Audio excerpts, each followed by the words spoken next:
Good morning and a very warm welcome to the 4th Dr. Rajaram Jaipuria Memorial Lecture. I, Vedika Shukla, extend my heartiest welcome to each and everyone gathered here on this momentous occasion. Good morning to one and all present here. I am Ritisha and it is my pleasure to welcome our chief guest, Hon'ble Dr. Murali Manohar Joshi ji.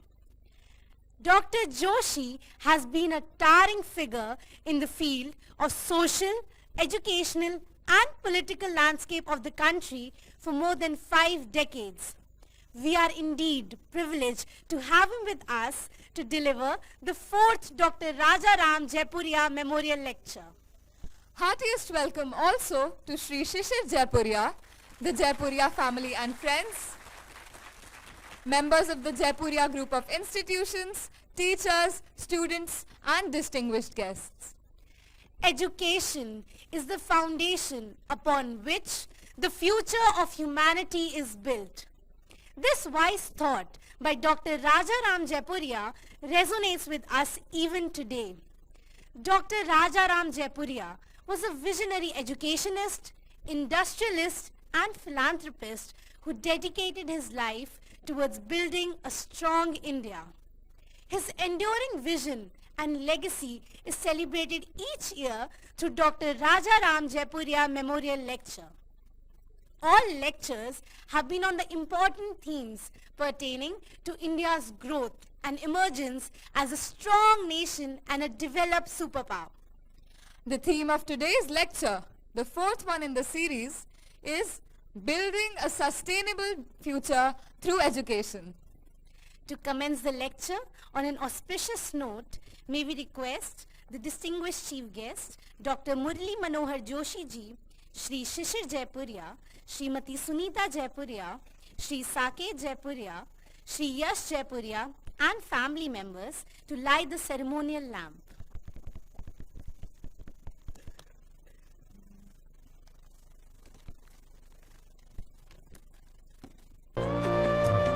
शुभं कुरुत्वं कल्याणम् आरोग्यं धनसम्पदः शुभं कुरुत्वं कल्याणम् आरोग्यं धनसम्पदः शत्रुबुद्धिविनाशाय दीपज्योतिर्नमोऽस्तुते दीपज्योतिर्नमोऽस्तुते दीपज्योतिर्परब्रह्म दीपज्योतिर्जनार्दनः दीपज्योतिर्परब्रह्म दीपज्योतिर्जनार्दनः दीपो हरतु मे पापं सन्ध्यादीपनमोऽस्तुते.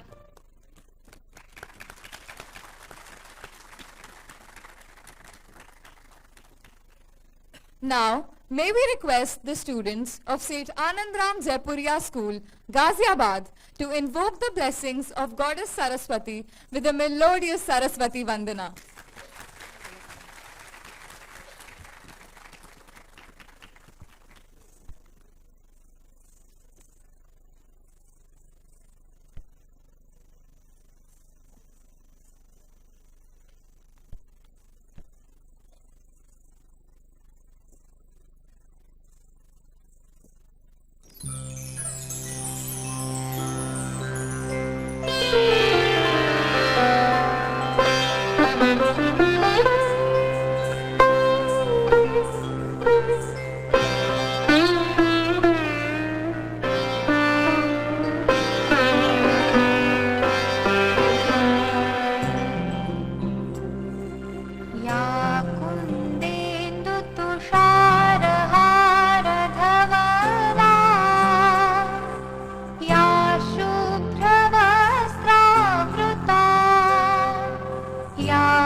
सा मा पातु Saraswati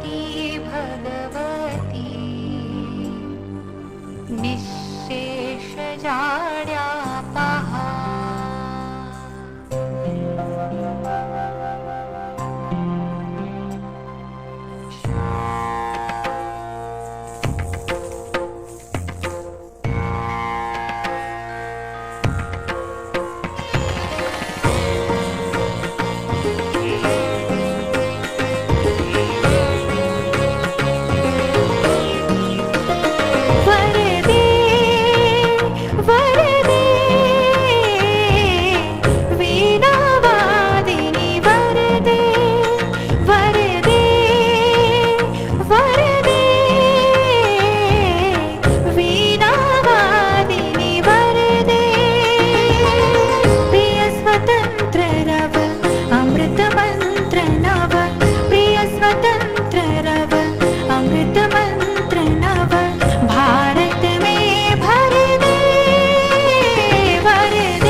Ladies and gentlemen, over the years, Dr. Rajaram Jaipuria Memorial Lecture has grown in stature and scope. Eminent speakers from leadership positions in different fields have given the lectures and inspired us with their vision and thoughts.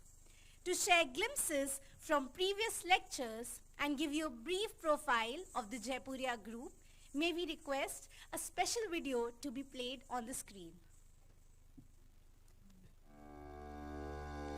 Dr. Rajaram Jaipuria Memorial Lecture was Dr. Rajaram Jaipuria Memorial Lecture was launched in the year 2019 to pay homage to the late philanthropist, industrialist and educationist Dr. Rajaram Jaipuria. The lecture is an annual event that features an illuminating discourse by an eminent personality on a subject of national significance.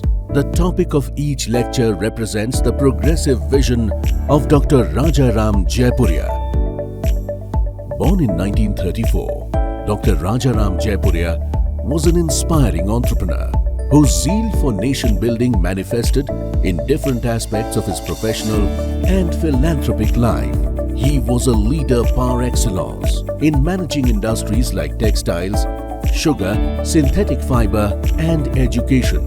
While presiding over one of the largest conglomerates of textile empire, he nurtured a strong desire to contribute to the growth and development of the country through various modes. A man rooted in traditional values, Dr. Jaipuria was equally a strong proponent of the progressive thought. He desired to choose the medium of education as the most powerful tool to serve the nation. Pursuing this vision, he took Seth Anandram Jaipuria Group to great heights by setting up institutions in all verticals of education. Today, the group has the strength of 17 K-12 schools, 4 preschools, 2 business schools, and a premier teachers training academy named Samarthya Teachers Training Academy of Research or STAR.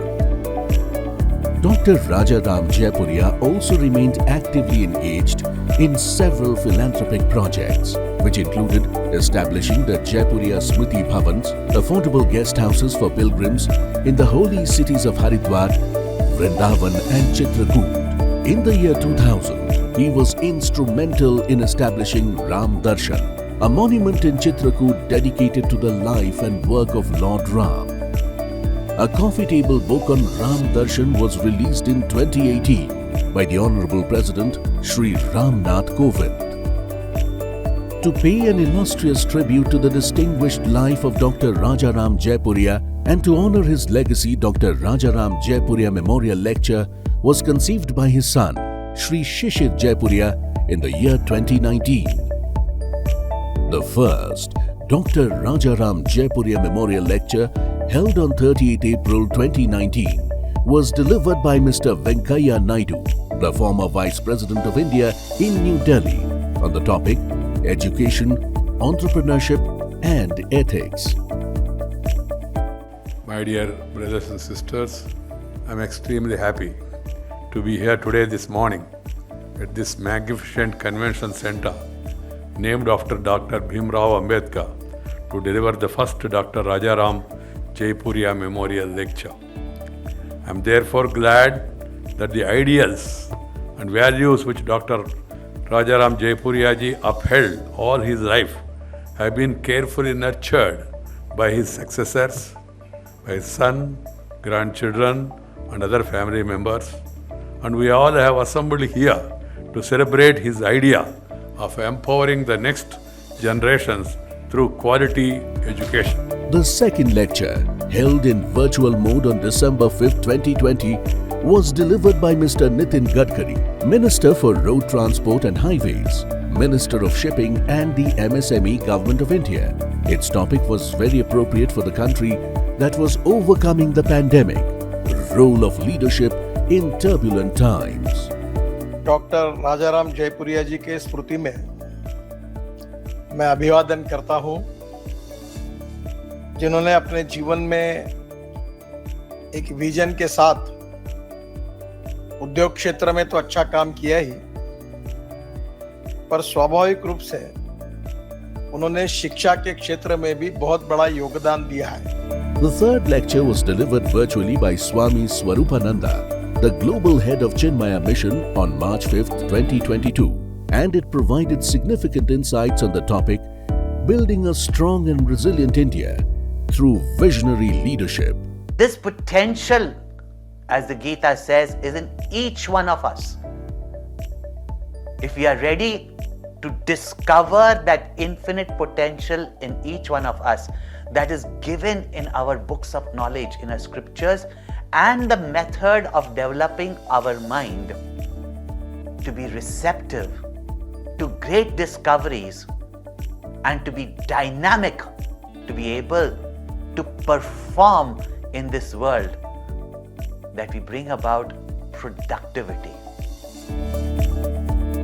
Beyond these memorial lectures, Seth Anandram Jaipuria Group is making a real difference in the field of education by conducting regular events, virtual sessions, conclaves and summits that feature distinguished luminaries from different fields. Renowned policy makers have shared their vision of India's future growth on our platforms. Social reformers have fervently expressed their views on changing the country at grassroots level. Famed sportspersons have inspired the young aspirants to pursue their dreams. Best-selling authors have delved into the richness of Indian mythology, Indian culture, and the country's emergence as a superpower in the 21st century. Carrying forward this tradition of highlighting the issues pertinent to growth and sustainability, the fourth Dr. Rajaram Jaipuria Memorial Lecture is being delivered by the eminent political veteran Shri Murali Manohar Joshi ji. The topic of the lecture is Building a Sustainable Future Through Education. The theme resonates with the current scenario of multitude of global challenges and highlights the productive role education can play in creating a bright future for all. St. Anandram Jaipuria Group of Educational Institutions, always committed to quality education and nation building. Empower, enthuse, excel.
May we request the chief guest, along with Shri Shishir Jaipuria and Shri Yash Jaipuria, to take their seats on the stage, please.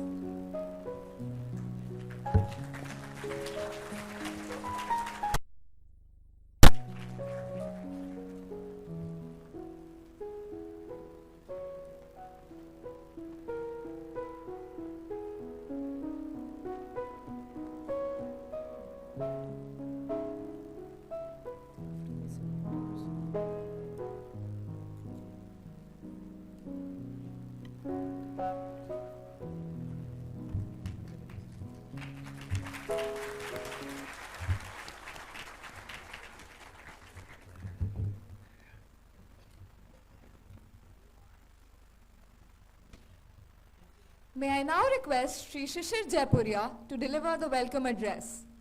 Shri Jaipuria is the chairman of St. Anandram Jaipuria Group, which has been in the field of education for more than 77 years. Presently, the group operates in all verticals of the education landscape and runs 17 K-12 schools, 5 preschools, 2 management institutions, and a teachers training academy. Shri Shishir Jaipuria is also the chairman at FICCI Arise, the vertical of FICCI which takes care of the interest of independent schools. He is also the CMD at Guinea Filaments Limited. Over to you, sir.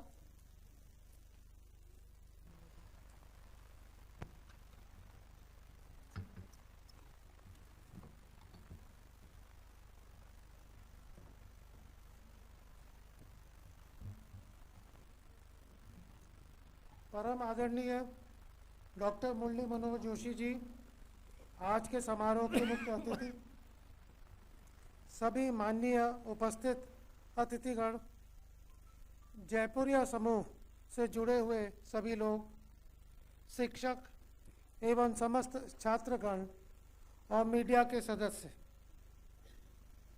आप सभी का जयपुरिया परिवार की तरफ से बहुत बहुत नमस्कार। सर्वप्रथम मैं मुख्य अतिथि डॉक्टर मुरली मनोहर जोशी जी का हृदय से आभार व्यक्त करना चाहता हूं कि उन्होंने चतुर्थ डॉक्टर राजाराम जयपुरिया मेमोरियल अभिभाषण देने के लिए सहमति दी। डॉक्टर जोशी जी राजनीति की दुनिया में एक प्रभावशाली व्यक्ति हैं। उन्होंने कम उम्र में सामाजिक सक्रियता के माध्यम से राजनीति में प्रवेश किया और 1977 से सांसद सदस्य बने। साथ ही उन्होंने सामाजिक क्षेत्र में महत्वपूर्ण काम किए और शिक्षा के बढ़ चढ़कर अपना योगदान दिया। उन्होंने एचआरडी और साइंस एंड टेक्नोलॉजी मंत्री के रूप में अपनी पूरी निष्ठा से देश की सेवा की और डॉक्टर मुरली मनोहर जोशी जी ने वर्ष 2014 से 2019 तक कानपुर निर्वाचन क्षेत्र से सांसद के रूप में रहे। कानपुर से हमारी भी जड़ें जुड़ी हुई हैं। हमारा पूर्वज 1945 में कानपुर जाकर बसे थे और वहीं से जयपुरिया विद्यालय की नींव पड़ी है। इसलिए हमने कानपुर से जोशी जी के द्वारा किए गए अच्छे कार्यों को देखा है। डॉक्टर मुरली मनोहर जोशी जी के साथ में मेरे परिवार का बहुत मधुर संबंध रहा है। मेरे दादाजी पद्म भूषण मंगतूराम जी जयपुरिया और मेरे पिताजी डॉक्टर राजाराम जयपुरिया जी शिक्षा के क्षेत्र में, उद्योग में और देश और राष्ट्र निर्माण के लिए अधिकतर जब भी उनको कोई चीज़ बात करनी होती थी तो जोशी जी के पास जाते थे और उनको समस्या का समाधान इमीडिएटली मिल जाता था।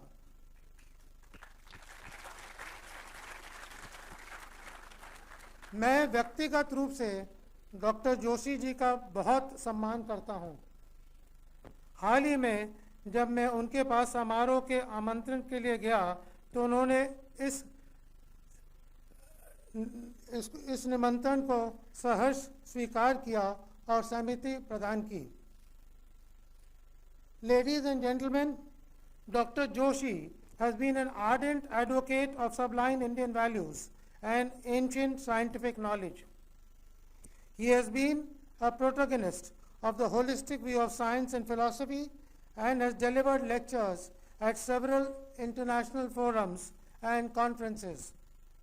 In 1993, he represented India at the International Youth Conference held at Chicago to mark the 100th anniversary of Swami Vivekananda's address to the Parliament of Religions. Given Dr. Joshi's impressive credentials, we are pleased to have him amongst us today to deliver the lecture on building a sustainable future through education. A round of applause, please.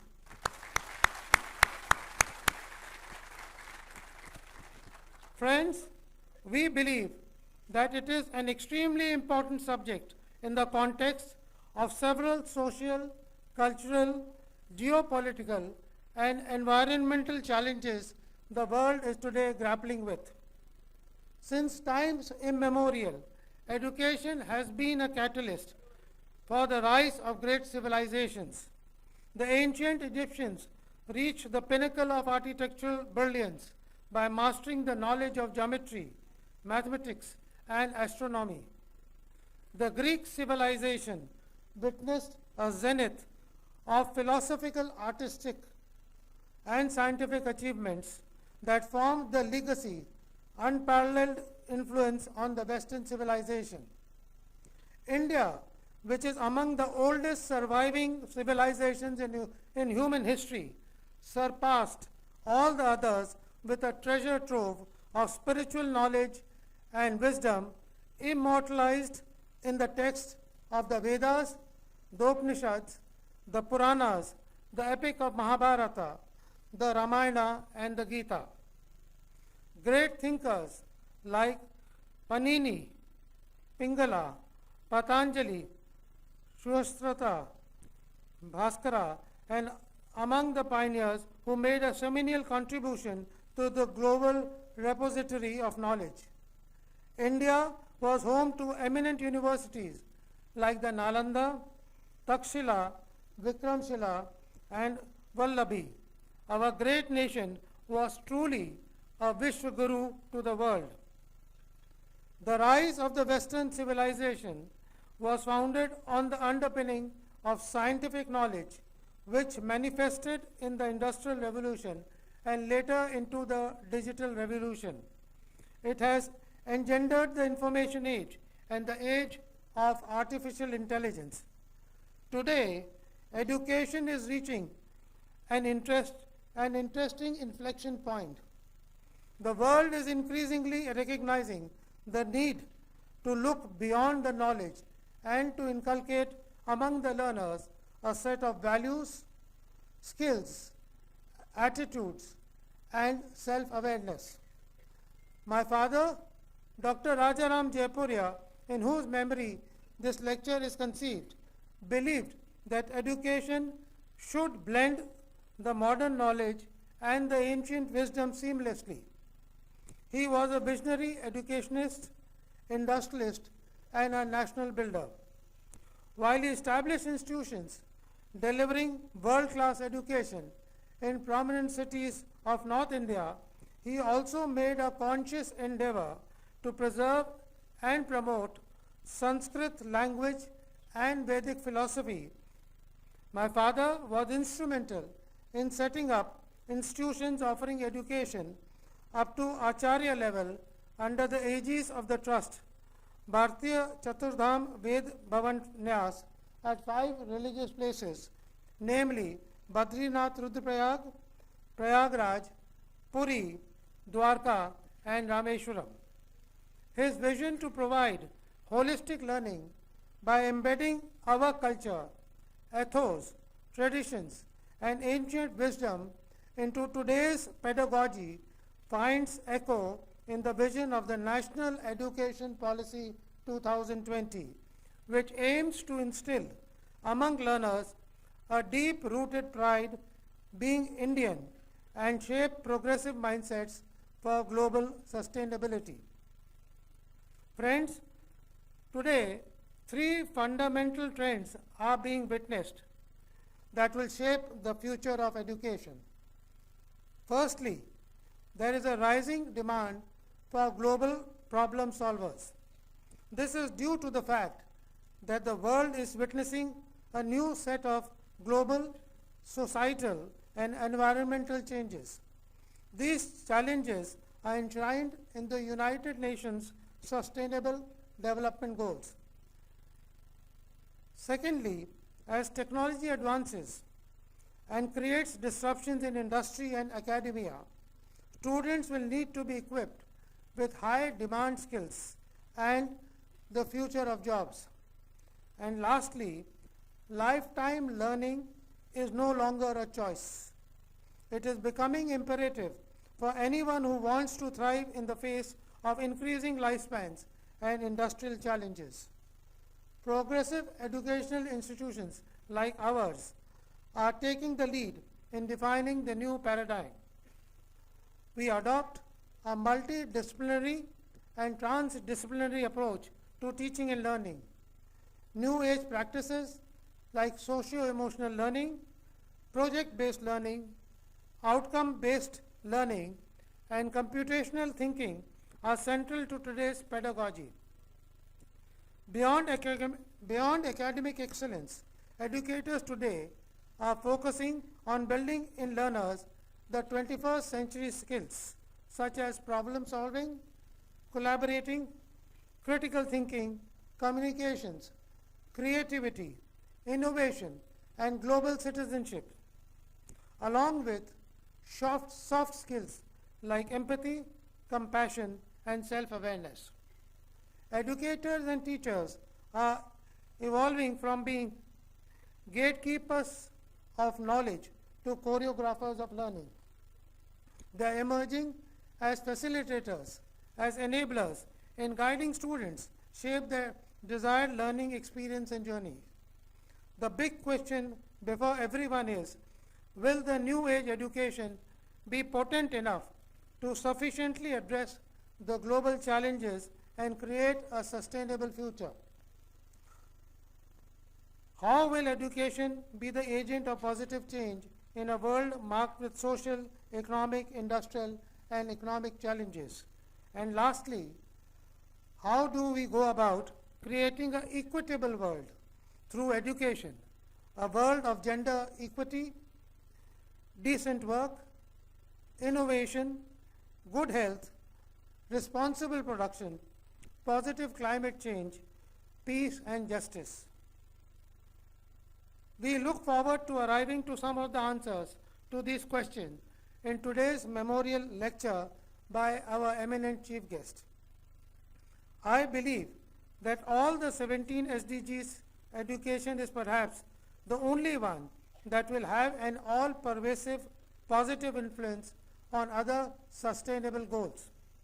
Therefore, it is of utmost importance for our education system to become central to creating solutions to global problems, helping future generations, and embracing global mindsets and skill sets. I also believe that India presently stands at an important crossroad to become a leader in creating sustainable solutions. We all know that we have become the 5th largest country in terms of GDP, and very soon will be likely to become the 3rd largest country by the year 2030. We also know that in our country we have the largest ecosystem with regard to education, in which more than 26.5 crore people go to the school system and close to 4 crore people go into the higher education. And the new education policy, which has recently been pronounced in 2020, talks about increasing the gross enrollment ratio in higher education to the extent of 50%. So there are tremendous amount of opportunities that we have, tremendous amount of new vision and direction which the policy has given, and I am sure with the implementation of this policy, India will be able to reach a threshold which we are thinking and become one of the biggest countries in terms of economic development that we and our Prime Minister envisages. It is up to us to shape these young minds as the agent of change. It is up to us to nurture the knowledge, the skill, the values and disposition that will support responsible commitment to sustainable development and to realize the ideal of Vasudhaiva Kutumbakam enshrined in our Upanishads. The verse 38 in chapter 4 of Bhagavad Gita says, Nahi jnanena sadrasham pavitrani vidyate. It means there is nothing in the world as pure as knowledge, as pure as education. अंत में मैं फिर doctor Murli Manohar Joshi ji का आभार व्यक्त करता हूं कि जिन्होंने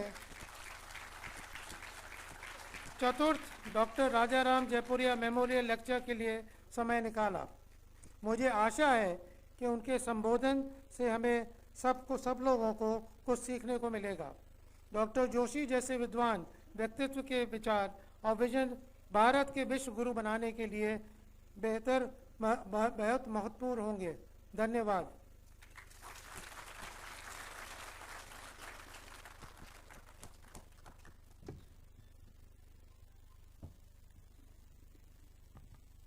Thank you very much, sir, for delivering that thought-provoking address and setting the right tone for the memorial lecture. It is our privilege to now invite Dr. Murali Manohar Joshi ji to deliver the keynote address. Dr. Joshi is a visionary who embarked on a political career through social activism. A highly educated and erudite leader, he has been a professor of physics at the University of Allahabad. He was the Minister of Human Resource Development from 1998 to 2004. One of the distinguished veterans of the BJP, Dr. Joshi is also a recipient of the Padma Vibhushan, the second highest civilian award. Dr. Joshi. Dr. Joshi was also awarded the honorary degree of Doctor of Science by 5 universities. He was awarded the Best Parliamentarian Award by Lok Sabha for the year 2009.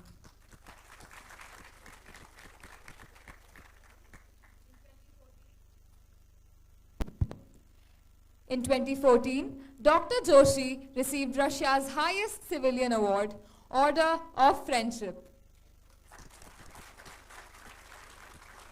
Dr. Joshi has had more than 140 research papers published in various national and international scientific journals.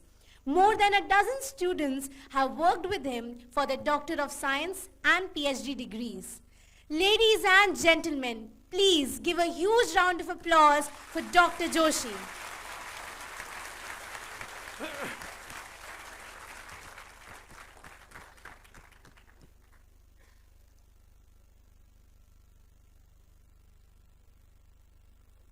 सबको मेरा अभिवादन और हार्दिक नमन।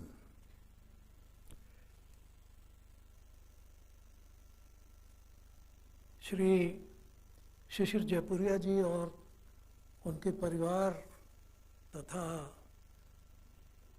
Shri Malhotra ji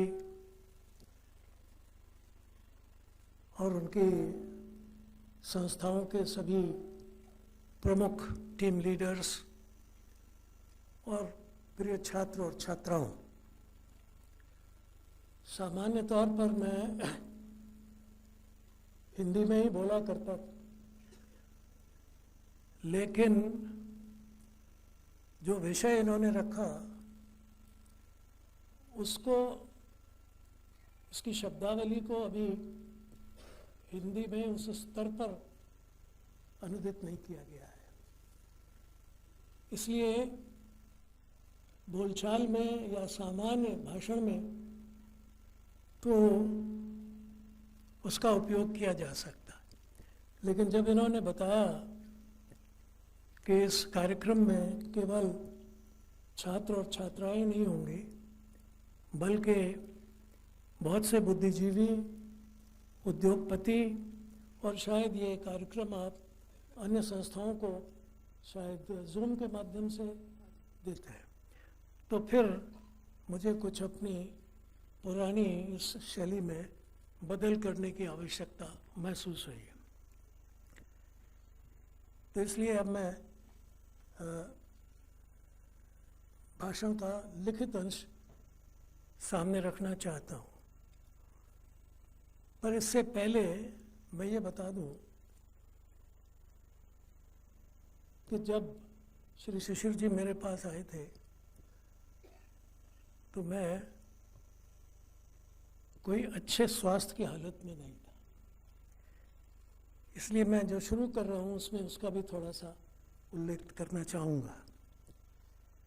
Now it is indeed a great pleasure for me to address this morning such an enlightened and academically oriented assembly gathered from renowned educational institutions situated in different parts of this state and northern India.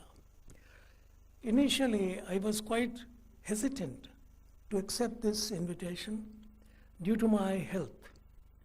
But because of the sweet persuasion of Shri Shishirji and my respect for the Jaipuria family, and particularly for late Shri Rajaram Ji, in whose memory this lecture is being organized, and with whom I had a very long association, I had no other option but to accept this invitation. I may confess that even today, I am not in a proper frame of health. And as you know, the adage goes, a sound mind in a sound body. So I might not be delivering a lecture from a sound body, and will try to coordinate the mind and body if, to the extent it is possible for me. I do not want to deal with Jaipuria family and their contribution to India, to Kanpur, to industrial sections, and to the education, and especially the contributions made by Shri Rajaram Jaipuria ji. Much of that has been shown, and I think much more can be shown because of the paucity of time. It's only a small piece of his attainments and his contributions were shown. What I consider is that one of the most important part of his life that he turned around a situation which was normally supposed to be impossible. That's the part of his life which I think the students must be made known. How he converted the whole opportunity into a much better future. That is something very strange. That is the striking part. That is the ennobling part. That is the inspiring part of his life. And that is, I think, another aspect where he could challenge the onslaught of a political decision which converted all the, I may say, earnings and acquisitions into dust. And from there he revived it and made a totally different life for the company and for himself.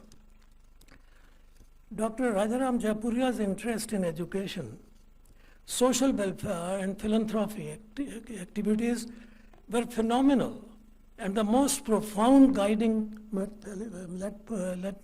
leitmotif of his life was, we make a living by what we get, but we make a life what we give. Now this is something very important which we must remember, that which made his vision of his life, for his future life.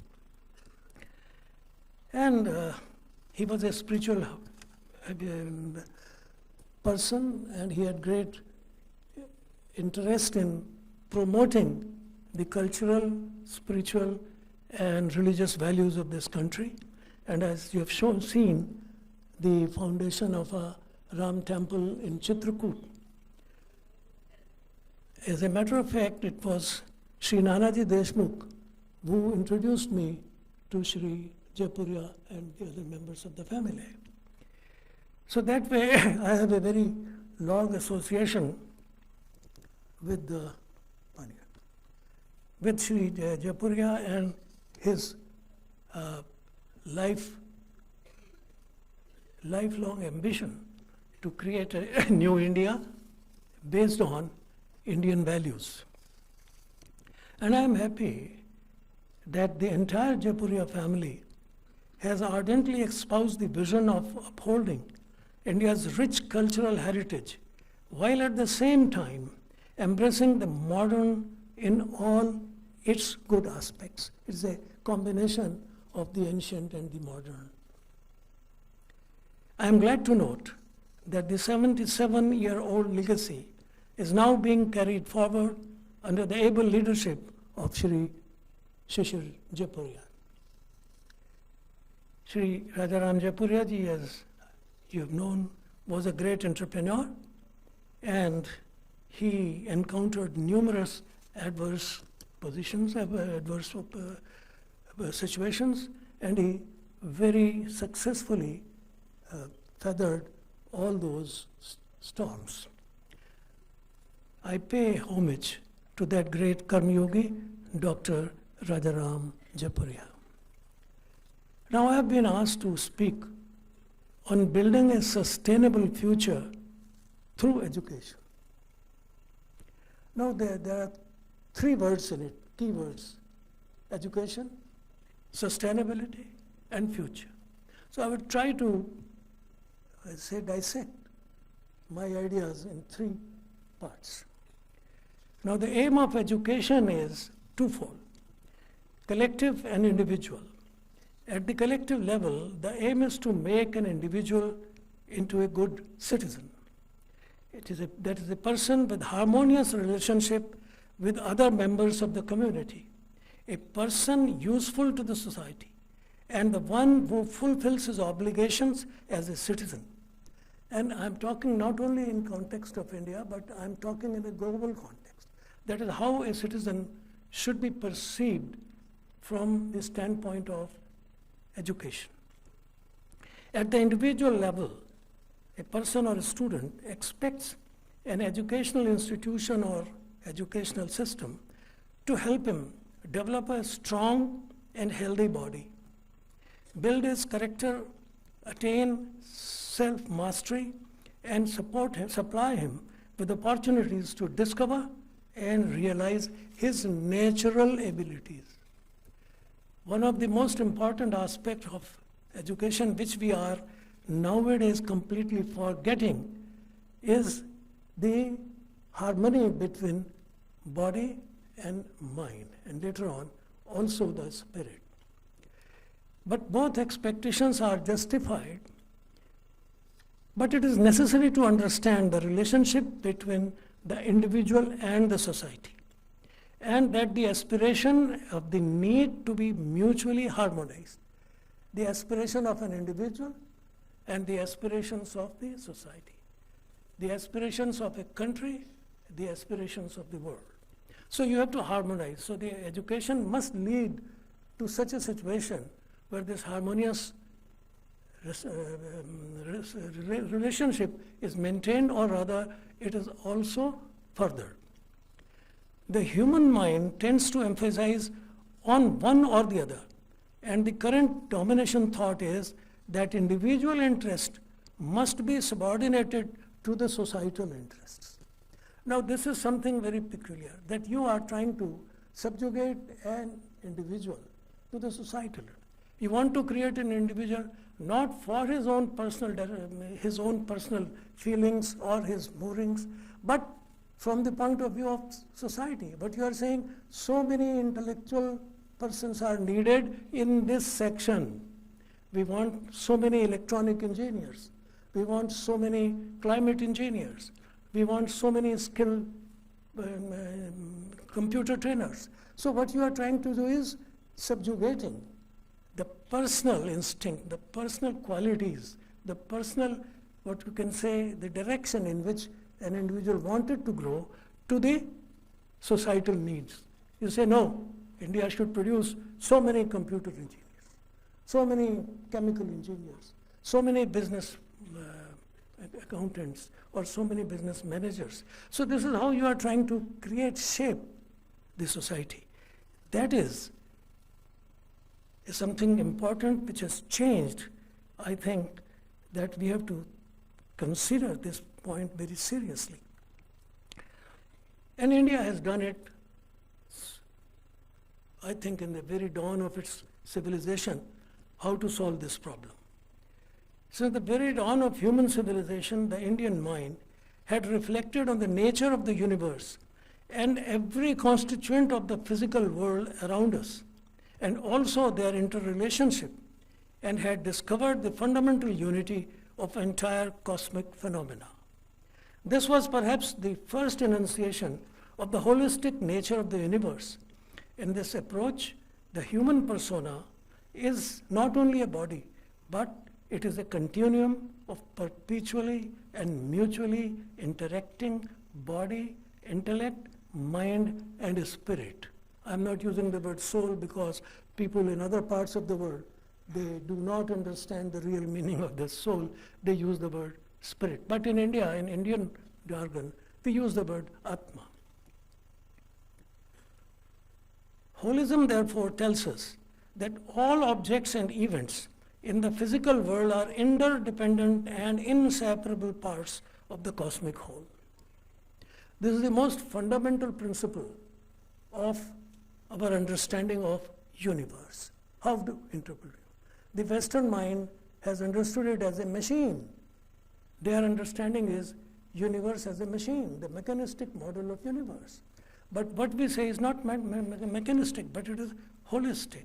And that says that holistic view therefore demands that mankind must learn to live in peace and harmony with the environment, because environment and mankind are not separable. They are part of the same universe. As a matter of fact, can you conceive the existence of human body without environment? Or what is the meaning of environment if there is no human being to utilize the bounties of the environment? Therefore, the Indian mind has said long back, thousands of years ago, that these two entities are inseparable. They are the same. And how they said it? They decided that any educational system must take into account the inseparability of humankind and human environment. Indian mind had therefore realized and explained this relationship by declaring what which is in the macrocosm is also in the microcosm, which says, normally you use that word, aham brahmasmi, that what I am in the cosmos, so I am in the body. The scientific word is now saying is that whatever is in the macrocosm is also in the microcosm. That is, a human body or any particle in universe is a representative of the universe as a whole. The holism says it, that each part of the whole has the miniature universe in it. Therefore we say, aham brahmasmi, I am the same as the universe. And this philosophy had ultimately led to the famous doctrine of Vasudhaiva Kutumbakam. Because now we are not separable, we are inseparable. That is, world is a family. So now take the right from the beginning, but you say that we want so many people to cover this aspect of market. Market demands this. So you are creating not a family, but a market. So you have to consider whether the education should create human beings fit for a market or fit for a family. There is a fundamental difference between a family and a market. In a market, you can only come with some money in your purse or in your, what you say, accounts nowadays, whatever it is, but without that, you have no place in that. You will be thrown out of market if you go without money. You have only existence in a market so long you are an economic being in one way or the other. But in a family, you will be welcome.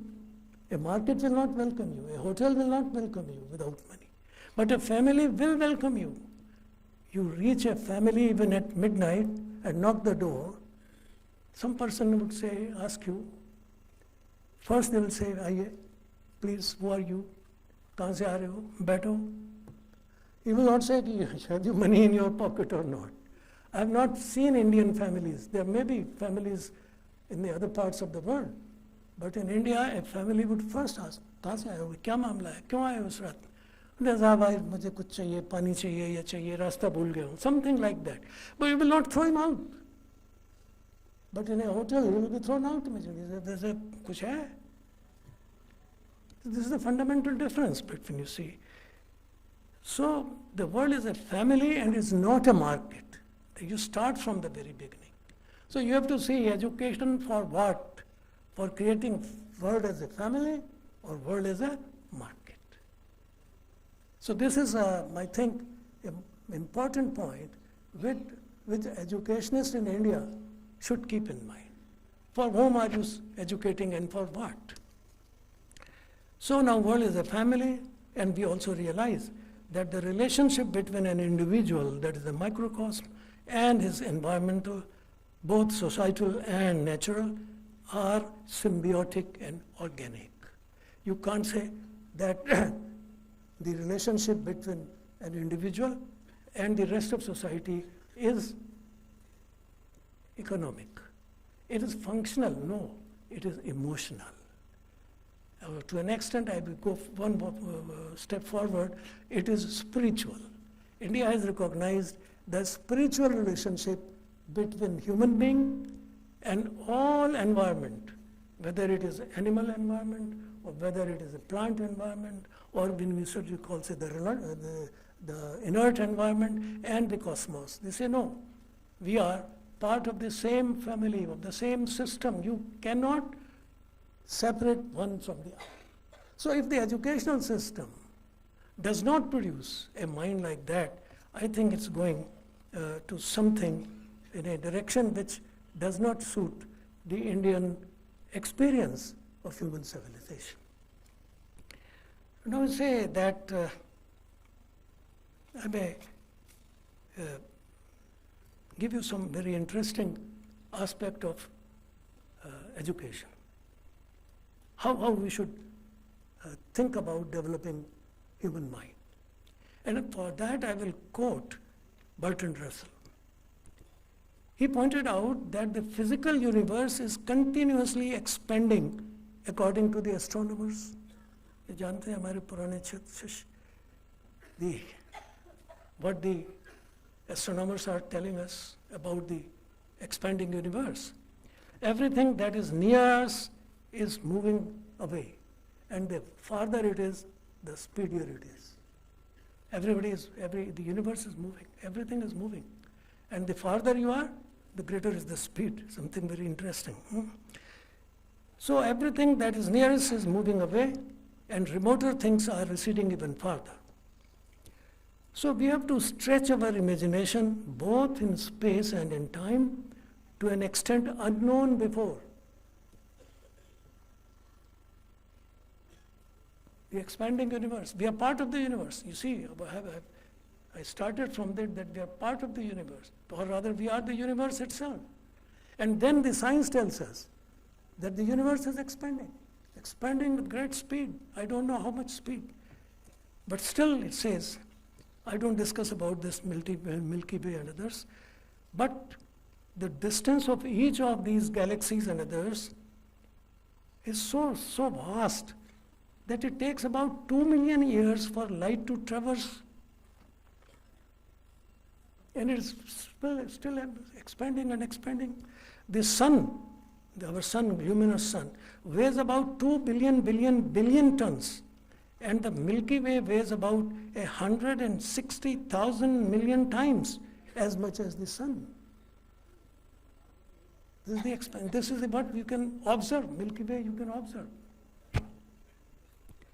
The intensely huge part of the universe is empty, or very nearly so. So the mind has to stretch its utmost to even begin to understand this vastness.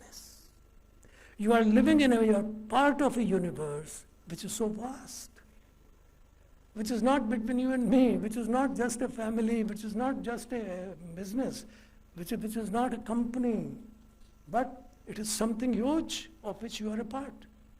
You may feel that you are a very small part, but still you are part of a huge cosmos. This is mind-boggling expanse for a human being now in 21st century. Now a moment's thought, I may say that even in India, some of the yogis have a comprehension of the vastness of the universe. They have described it. Now a moment's thought about the cosmic theater fills us with awe, but at the first reaction is over, the rational mind realizes that there is no great quality is essentially connected with the size. आपका demand बहुत छोटा है, इसमें से मैं आ जाता है, इसका मतलब ये नहीं कि आप इतने वास्ट को नहीं समझ सकते. दूसरी एक खास बात है कि because you are a part of the universe, therefore with this small apparatus you can comprehend the universe. So education must take us to that height. And I will say that if the intellect becomes cosmic, but feelings and his emotions remain local, a disharmony would be produced which would be disastrous. That is in effect the wisdom must grow. Wisdom can be said to be harmony of knowledge, emotions and feelings which does not come out with the growth of knowledge. It means if you are having a huge library or a set of computers, you have become knowledgeable? No, sir. Knowledge is something different. So this has to be borne in mind, that the difference between education, knowledge, and the space which you have to cover, your inner space and the outer space, and they must be harmonized. So the name game of the educational institution must devise such things, and not only confuse with the problems of every day, but think about the future of the universe, the part of which you are there. Are we moving in sync with the universe? Are we also moving with the same speed? I am not. When I was teaching you, and this day, whatever I taught you has become now redundant. And what you read has now become redundant. And what my younger students, and some of them who are sitting here, might be knowing more than me about the this what you call the handling of the so-called this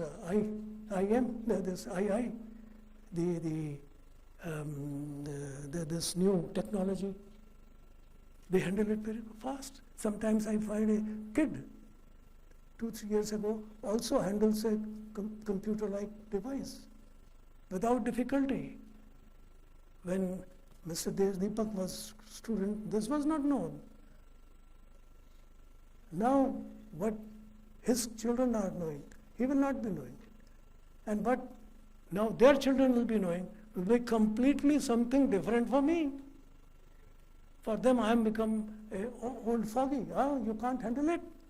I can do this. I can so many bites. I say I don't bite, but I say no. But the bite is the most important word which I must know. So the question is that we must know that the education must concern with the totality of life and not just has responses to the immediate challenges. Therefore, whatever challenges are being faced today, they might become obsolete after some time. So you have to be very careful and keep yourself apace. But you can't do it in the physical space. For this, you have to create a mental space. Otherwise, I have a danger that this question, whom do you want to educate and for what, has to be solved. What is the aim and purpose of this education? If you have to, for me, but I have been raising this question for a large number of years, you have to decide whether you want to provide a happy, contented, peaceful, and creative society, or the one busy in the mad race for accumulating more and more material stuff and consequently degenerating into a ruthless and violent society with cutthroat competition. You have to decide whether humankind should remain happy, contented, peaceful, servicing for each other with love and emotions, or you want to have a materially oriented society with cutthroats, the competition, and also the violence. You see, the violence which the world today is much more violent. You see, these 90 years of my life, I find the world has moved from peace to violence in a much, higher steps. It is impossible to conceive a world now without violence. Can you consider a single question, say a single country, a single society, even your own neighborhood? Are you safe? Are you peaceful? Are you happy? Or you are always envious, jealous? Now, these are the important aspects of human development. And for that, I think education and educationists must think very carefully.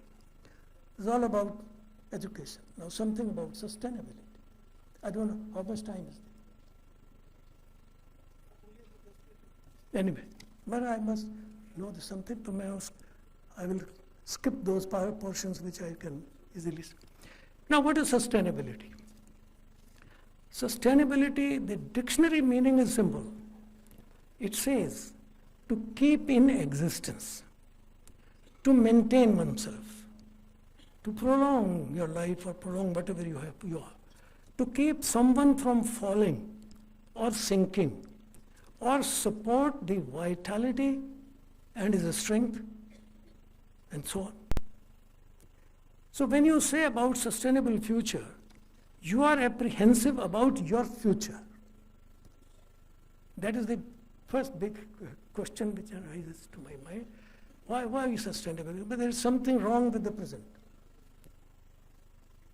So it simply means that you want to maintain what you possess and want to keep it secure and do not allow it to further deteriorate, and you want it to grow. Now in 1992 report, world scientists warning to humanity, signed by more than 100 scientists, including 101 Nobel laureates from 70 countries. Human beings, what they say is human beings and the natural world are on a collision course. Human activities inflict harsh and often irreversible damage to the environment and to the critical sources.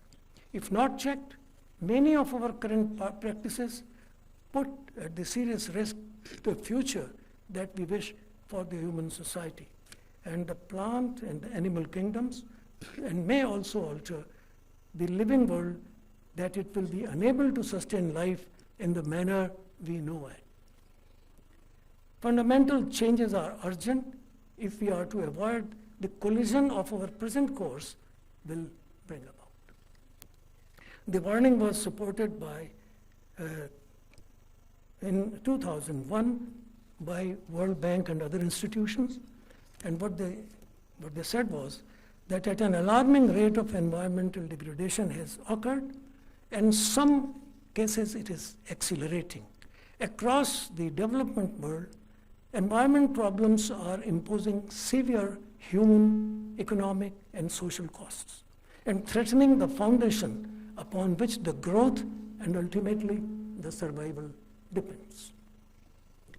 In 1972, the then Secretary General of UNO, Utah, he warned that the world's current problems were already beyond anyone's capacity to control. Mind it, in 1972, the UNO was warning the humankind that the world's current problems were already beyond anyone's capacity to control.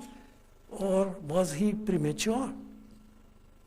Or maybe the confident statement of the 1982 World Commission on Environment was correct, the near one. The latest one is from Kofi Annan, who also says it and ultimately says that environmental issues must be fundamentally repositioned in the policy-making processes of countries, of societies, whether it is educational, whether it is economic. Only when this is reflected in fully accounting these policies can economic policies assure that development can be sustainable, otherwise not. How can we make this development sustainable? To ensure that it meets the needs of the present without compromising the ability of future generations to meet their own needs. Mind it what I'm saying. How can we make the present development as a sustainable? Today is the day when we are talking of sustainable development.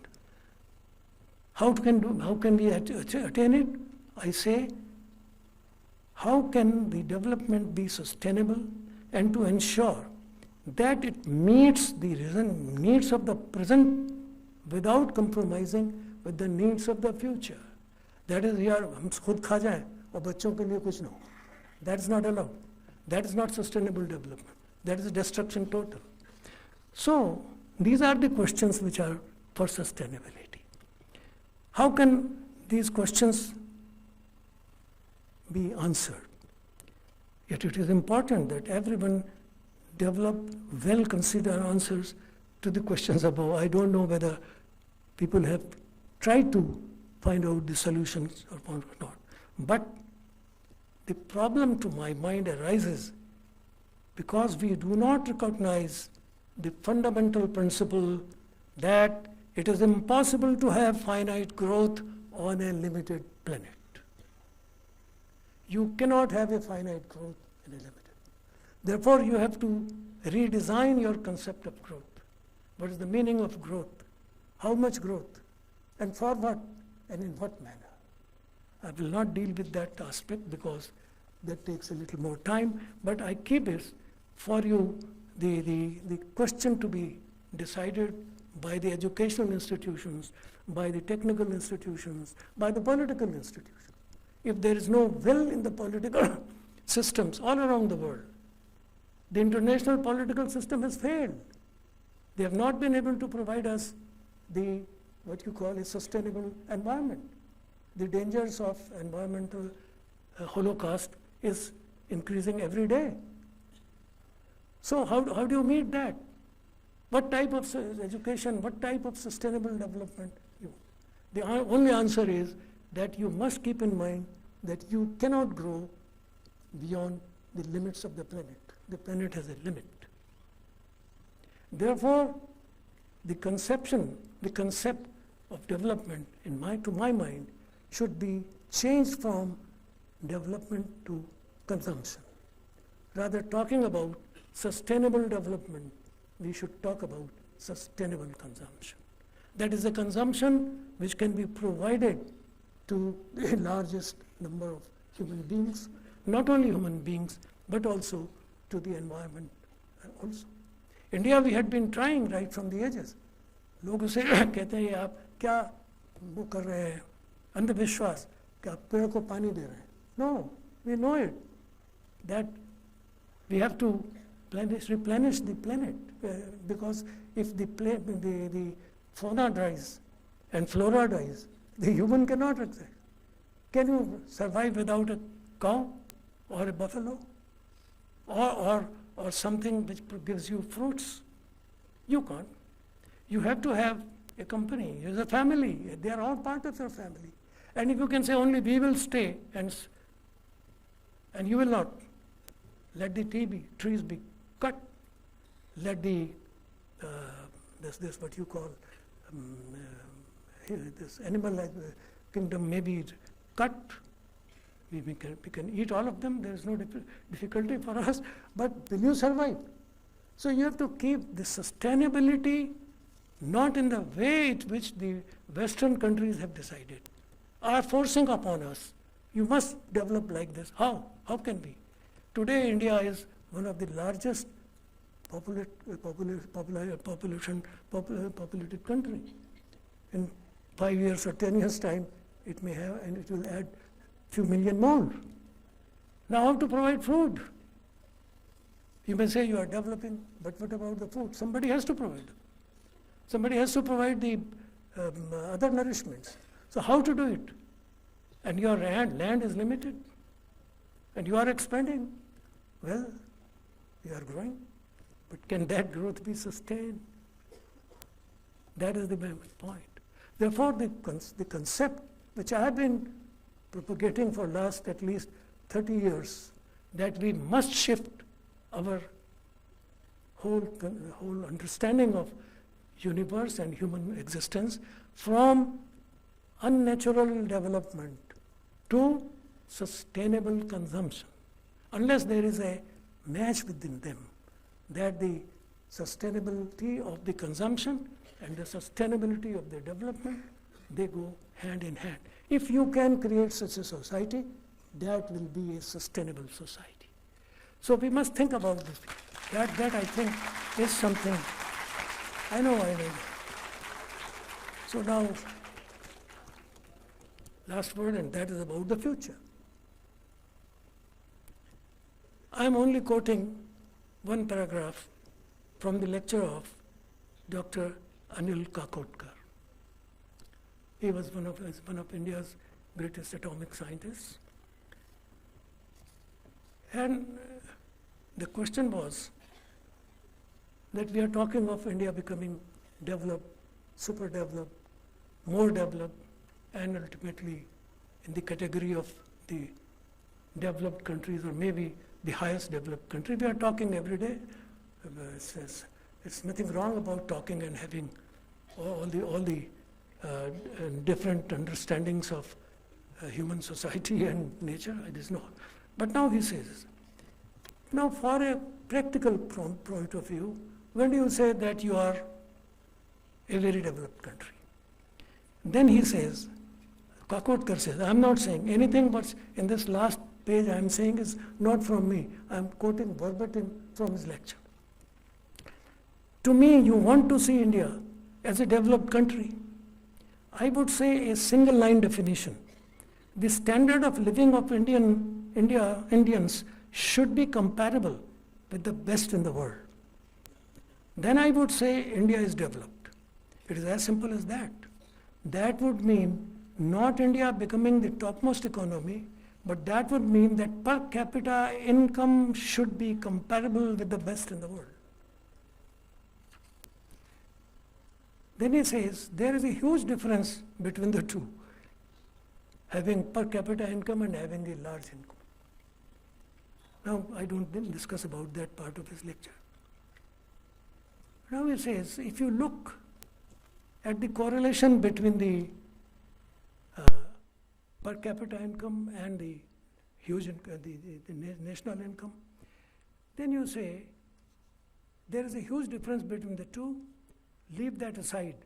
If you look at this correlation, we are talking about getting human development index comparable with those blue triangles, countries with high quality of life.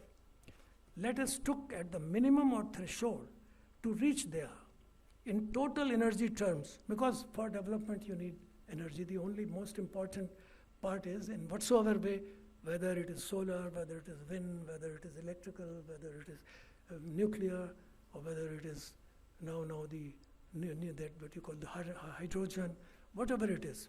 But now he says, look at the minimum or threshold to reach there in total energy terms. How do we reach that quality of life? He says, I am not talking about electricity alone. It is around 2,000 kilogram of oil equivalent per person at the moment. Now what he says, leave all those things, clean that, from that. Currently India's energy consumption is around 5,000 terawatt per hour per year. So we have to grow from 5,000 to 28,000 terawatt if you want to grow equal to those developed countries, if you want to be at that par. So the gap is how much? From 5,000 terawatts to 28,000. How do you reach it? How do you reach it? I'm not discussing its economy, if I can discuss it. But you see, how do you reach it? You think only that there are, the only way is to reach is to follow the industrial patterns or the scientific patterns designed by different Western countries. You have to re-evaluate about your situation, about your problems, and how much you can do it and in what time, and whether it is desirable to reach and go in that direction or not. That is the question which I raise for future. What future you want? A future which is dependent on technology and money and so many other things on Western countries or different countries? Or are you in a position to have something of your own? Can you give a new direction to the energy consumption? Can you find some other methods of producing low energy materials? Can you? If you cannot, I'm talking it now, this is my words, then you will not be able to survive. That's why I'm saying it. And therefore, for last so many years, I'm saying that please don't follow this GDP model that is disastrous. Markets will not decide whether you are happy or not. Today in the morning, I find Bachchanji is selling that Golgappa. Then in the morning, he sells this scooty or this car. In the afternoon, he sends something else, some other model. So in the morning until the evening, Mr. Bachchan, one of the most celebrated actors, and one of the most celebrated actors, and perhaps which is known as the father of the modern day acting. In the morning I find him, भुजिया खा लो बच्चन जी को बहुत भुजिया अच्छा लगती है, फिर लगता है कि उनको ये वाला शरबत अच्छा लगता है. तो सुबह से शाम तक, how many times the personality of our icon is changing. So what is this market? In the morning, Bombay mein if you go, in the market you find, I think now in Delhi it has also started. सुबह दूध का दाम आज इतना, दोपहर को दूध का दाम इतना, शाम को दूध का दाम इतना. So the market does not give you the real value, the real content. It simply gives you an index. And that index may not be suitable to your culture, to your genetic code, as I say. You may not be able to do it. And there is only one country which has given us a little hope, and I think that must be thoroughly discussed on international pattern. That is Bhutan. They said, no, this GDP business is not correct. We should go for happiness index. How much is any society or any economic system is making you happy? And therefore the question of happiness has to be decided. So the future of the world lies in finding out true happiness.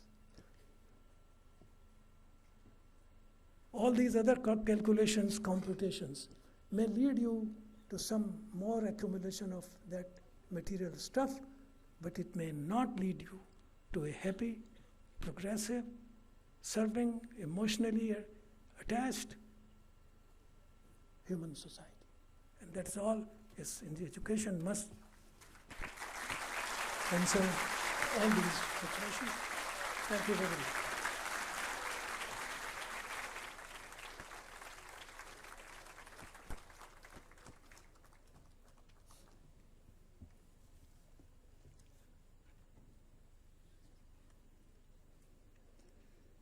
Thank you, sir, for your highly inspiring address. Your enlightened views on creating a sustainable future through education is indeed full of great insights that will motivate us all to strive towards excellence and contribute positively towards nation building. We take this opportunity to now invite Srimati Sunita Jaipuria and Shri Saket Jaipuria to felicitate our chief guest, Dr. Murali Manohar Joshi ji, with a token of gratitude.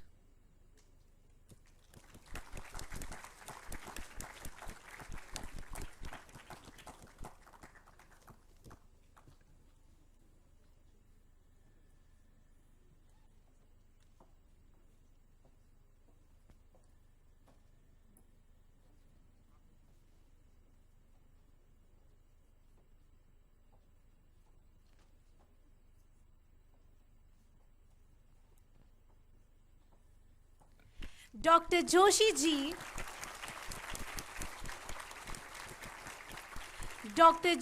ji is being presented with a special certificate. The Jaipuria group is honored to sponsor the education of 3 underprivileged children in the name of Dr. Murali Manohar Joshi ji.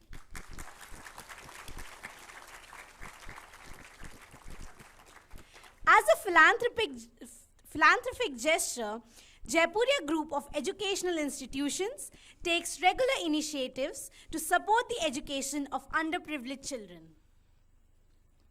I now invite Mr. Yash Jaipuria, member of Seth Anandram Jaipuria Education Society, to deliver the vote of thanks. Over to you, sir.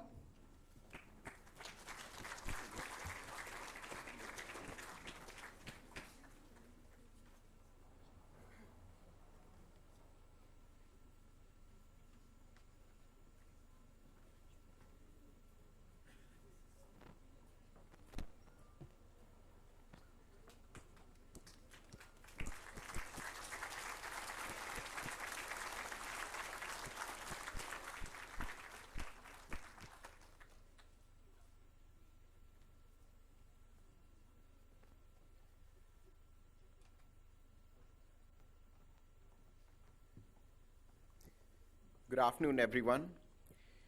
Educating a child is the noblest thing one may aspire to do. The wise thought is one of the many profound beliefs that my grandfather, Dr. Rajaram Jaipuria ji, always held close to his heart. We have tried to follow in his footsteps and live up to the grand vision of education he always upheld for the youth of our great nation. The memorial lecture has been a befitting tribute to the man who always strived tirelessly towards social good and nation building. First and foremost, I want to extend heartfelt thanks to our honorable chief guest, Dr. Murali Manohar Joshi ji, whose insightful address today has motivated us and thrown light on the path that education needs to shape a sustainable future for humanity and planet Earth. Sir, we are indeed grateful for your inspiring presence with us today.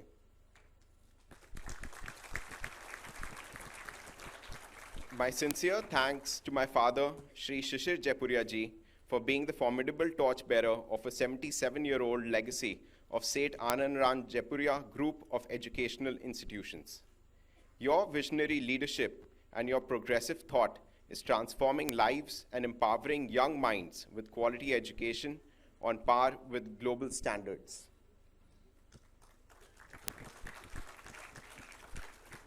Today's audience of educators, students, and guests has been highly receptive of the insights expressed eloquently by our chief guest, and I thank them all from the bottom of my heart.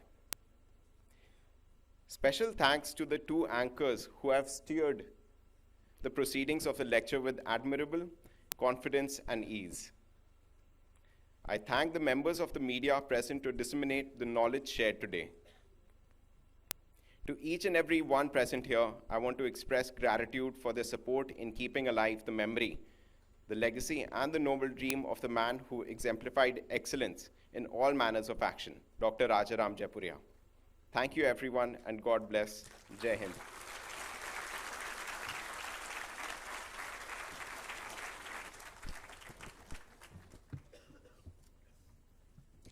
Thank you so much, sir, for your eloquent expression of gratitude. On this note, we come to the end of the 4th Dr. Rajaram Jaipuria Memorial Lecture.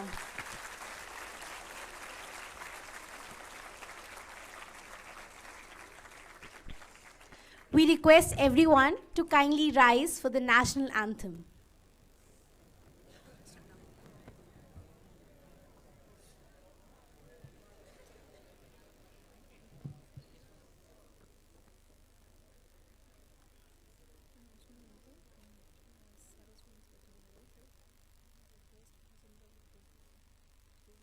जनगण मन अधिनायक जय हे भारत भाग्य विधाता पंजाब सिंध गुजरात मराठा द्राविड उत्कल बंगा विंध्य हिमाचल यमुना गंगा उच्चल जलधि तरंगा तव शुभ नामे जागे तव शुभ आशीष मांगे गाहे तव जय गाथा जनगण मंगलदायक जय हे भारत भाग्य विधाता जय हे जय हे जय हे जय जय जय जय हे